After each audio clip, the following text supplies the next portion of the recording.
You need to become a results maker. I don't know if you realize this, if you've noticed, but the world runs on results, right?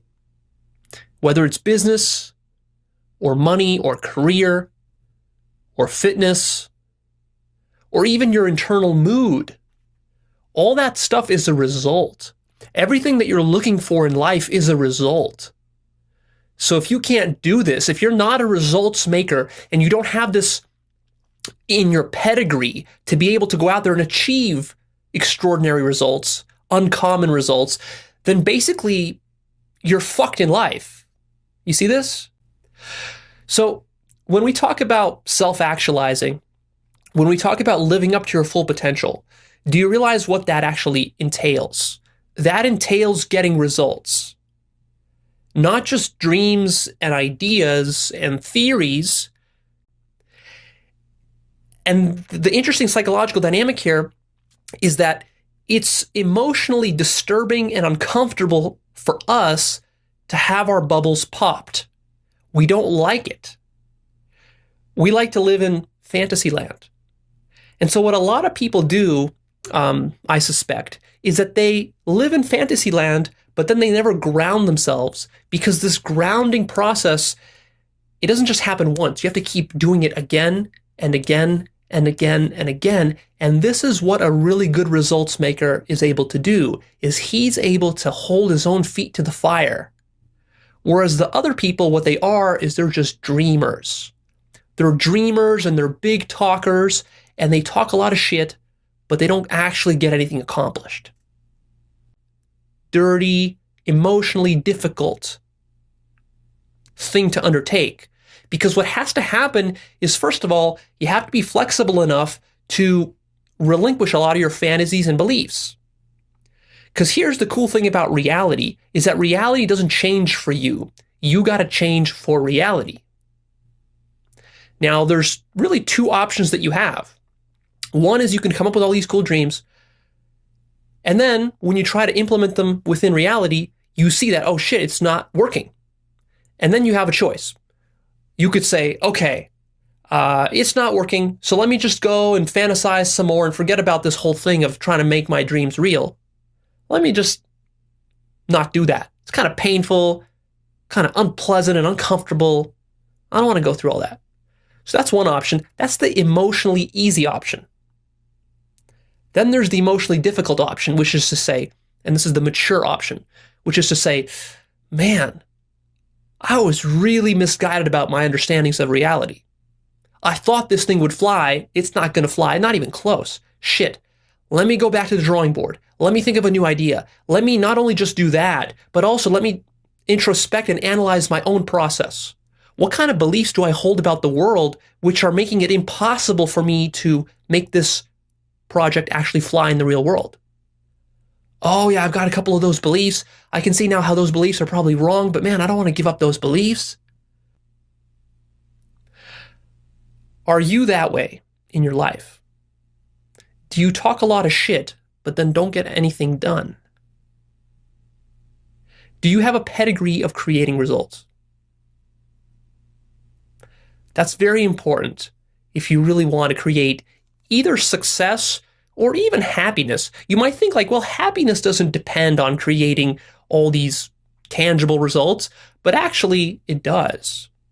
The waters so that they can distract themselves from having to look at the fact that actually, in reality, they aren't spiritual at all. This is what I mean by holding your feet to the fire.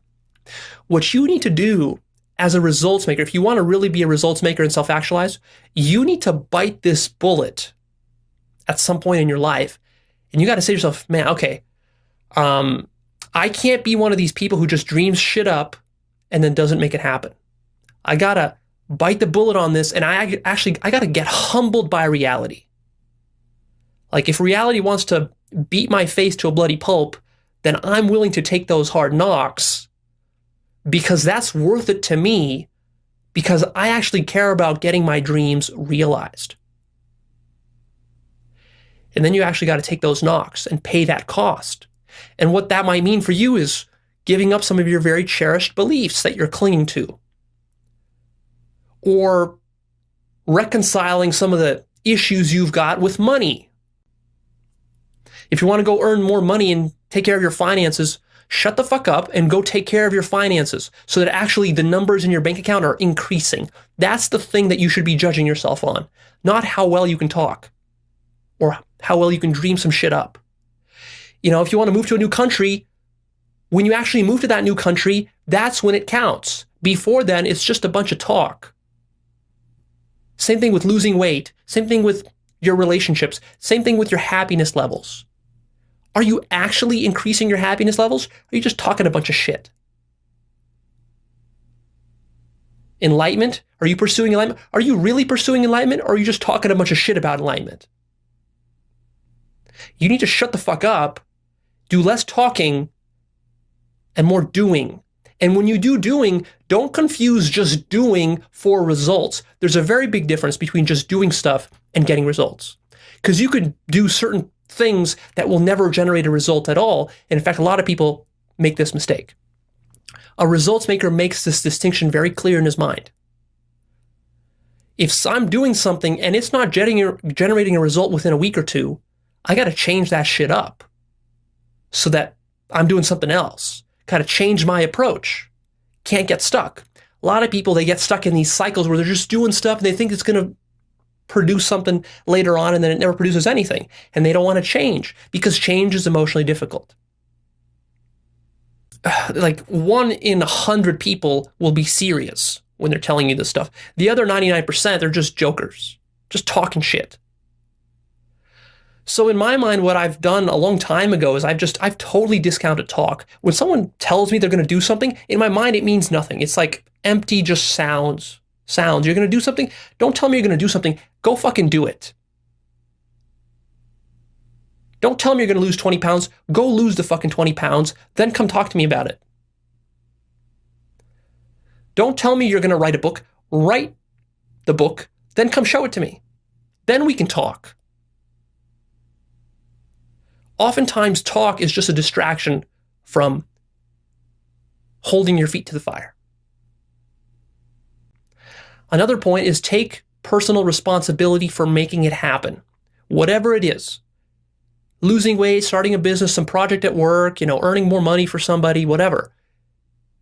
Personal responsibility has to be taken. You have to believe that it's your job.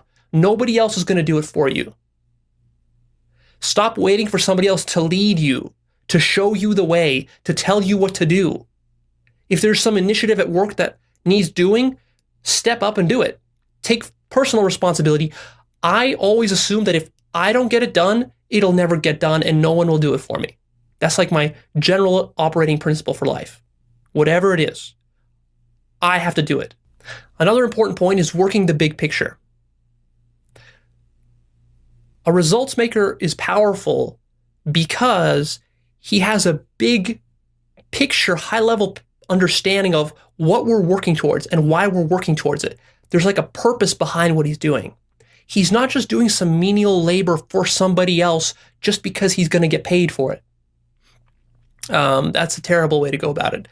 Instead, it's like he can see from 1,000-foot elevation what needs to be done, why it needs to be done. I think that's another attribute that I have that's contributed to my success in life is that I'm always looking at the big picture. Why am I doing this? How is this thing going to play into the next thing? And how's that going to connect with my long-term vision for my life and for how I want to impact the world? A lot of people don't think this way. You have to start thinking that way. The next point is work ethic. You got to just build a strong work ethic. And that's something that's lacking these days. Because again, in modern society, especially, kids growing up these days, we're so spoiled with all the shit that we get, all the free entertainment and free this and free that. Everything's taken for granted. Just think back even a couple of generations ago, 100 years ago, when your great-grandparents were alive, the kind of work ethics that people had back then. Mind-blowing. And you have to be willing to use brute force. That's something I've always left open as an option. is that if there's some result that I want to get to, and I can see that I can just like brute force my way with work to get to that result, then I'll just do it.